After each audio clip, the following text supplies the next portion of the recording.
ये छात्रों,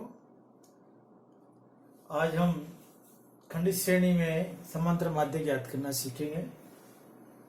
ये क्वेश्चन है कि 40 तहसीलों में साक्षरता का प्रतिशत दिया गया है और उसकी औसत साक्षरता ज्ञात कीजिए। ये सवाल है।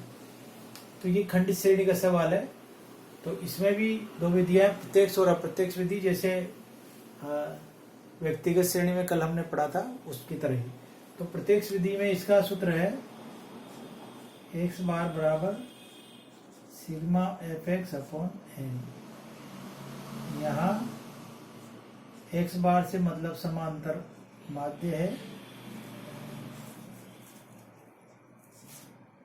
सिग्मा एफ एक्स का मतलब है आवृत्ति व पद मूल्यों की गुणाओं का योग,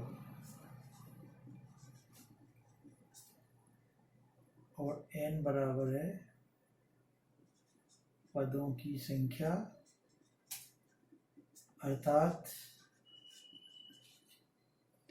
सिग्मा एफ, यानी कुल आवृत्तियां, ये पदों की संख्या होगी। तो ये हमारा प्रत्यक्ष विधि का सवाल है।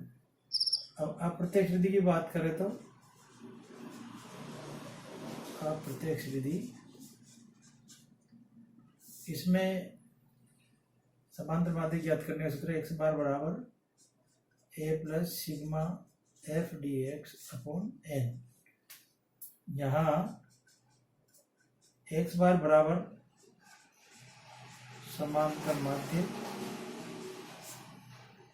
सिग्मा एफ डी एक्स बराबर है कल्पित माध्य से लिए गए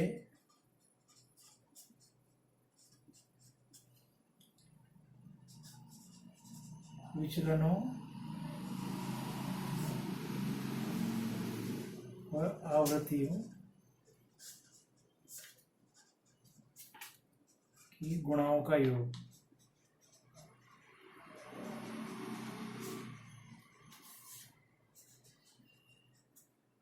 और यहाँ भी n बराबर है जो टोटल f यानी कुल आवृत्तियां हैं।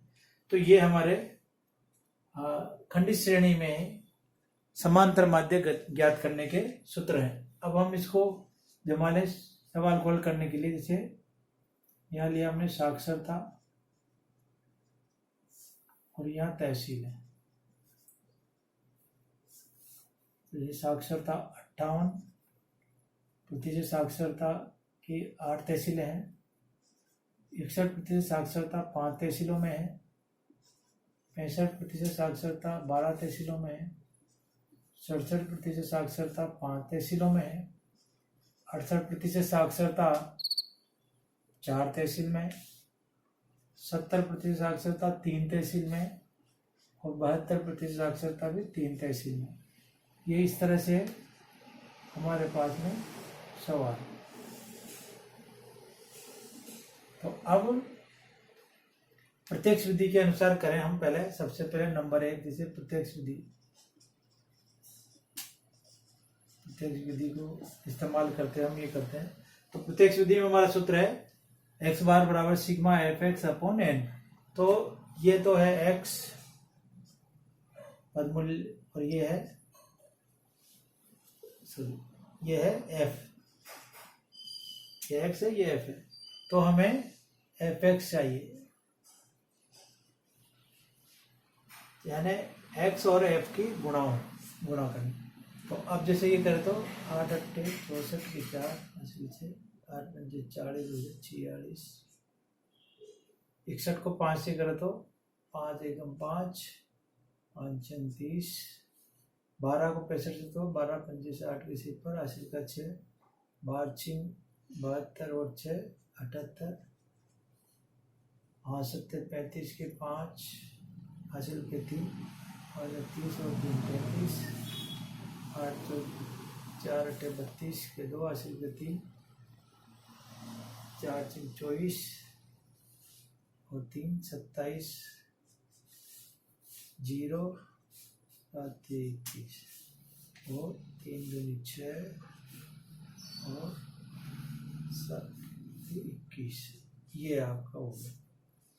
यानी 464, 305, 780, 335, 272 और 210 और 216। ठीक है, अब हमें चाहिए n यानी या टोटल f बराबर इसका योग करेंगे। तो वैसे दिया हुआ है,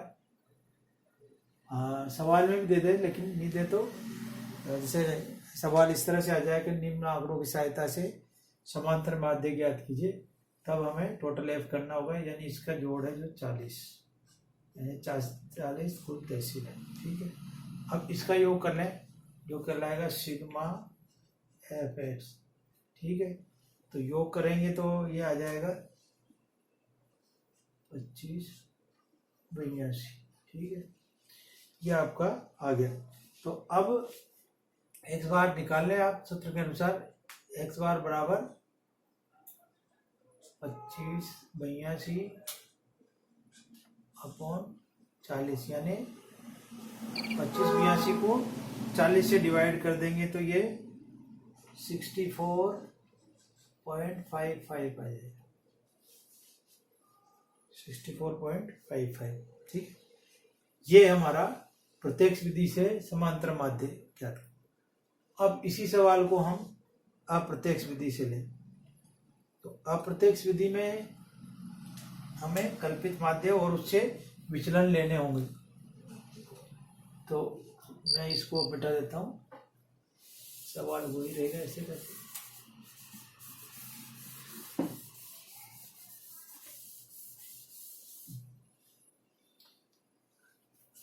अब हम कल्पित माध्य से लेते हैं। तो कल्पित माध्य जैसे a बराबर हमने लिया जैसे 67, a बराबर 67 लिया। तो अब आपको ये dx निकालना है, dx, और dx के लिए जैसे वही x माइनस a करना होता है। ठीक है, ये x है और उसमें से हमें यानी 58 में से 67 घटाना है, तो आपको जैसे ये हो गया -9। ठीक, ठीक, इसी तरह 61 में से 67 घटाए तो -6, 65 में 67 तो -2, तो 0, 68 में 67 घटाए तो +1, 70 में से तो +3, 72 में से तो +5। ठीक है, ये हमारे पास आ गया dx। अब हमें किस चीज की जरूरत है, सूत्र के अनुसार f dx, यानी कि ये f है, ये dx है। तो प्लस माइनस का ध्यान रखिए, 8 9 72 माइनस 6 5 30 12 दूनी 24 0 4 1 4 3 3 9 3 5 15, ये आपके पास है। ठीक है, अब सूत्र हमारा जो है अप्रत्यक्ष विधि का, x बार बराबर a plus sigma f dx upon n। तो ये f dx हो गया, तो इसका योग कर ले तो सिग्मा f dx बराबर, तो प्लस प्लस के जोड़े तो जैसे 9 4 13 5 18 के 8 ऐसे का 1 2 प्लस के हो गए 28, माइनस के 4 और 2 6 और 10 और 2 12, माइनस के हो गए 126 और प्लस के हो गए 28। तो दोनों में से डिफरेंस हमारा करें तो माइनस के बचेंगे आपके पास में 98, माइनस के 98 बचेंगे। अब सूत्रानुसार हम जमा लें। आप x बार बराबर a plus sigma f dx upon n। ठीक है, तो बराबर a है आपके पास 67 plus sigma f dx minus में आ रहा है तो -98 बटे n है आपकी वही n बराबर तो 40 ही रहेगी। ठीक है, तो ये 40/40। अब इसको हल करें तो आप 40 का इसमें भाग दें तो ये आएगा 2.45। ठीक है, तो अब क्योंकि माइनस के बचे तो ये 67 - 2.45 तो बराबर आपका आंसर आ जाएगा 64.55।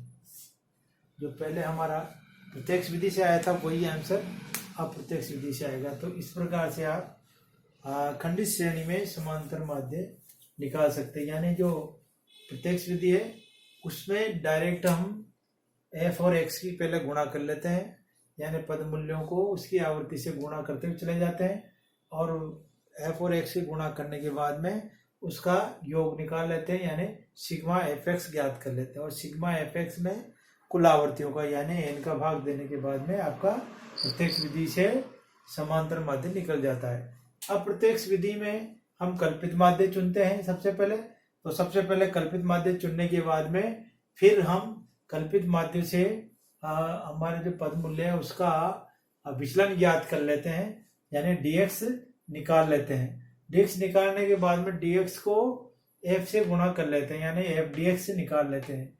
तो प्रत्येक लाइन का f dx निकालने के बाद में फिर हम उसका योग कर लेते हैं जो कहलाता है सिग्मा f dx। तो सिग्मा f dx आने के बाद में हम सूत्र के अनुसार जमाएंगे x बार बराबर a plus sigma f dx upon n। तो इस सूत्र में जमाने के बाद में यानी कल्पित माध्य की जगह कल्पित माध्य लिख देंगे, सिग्मा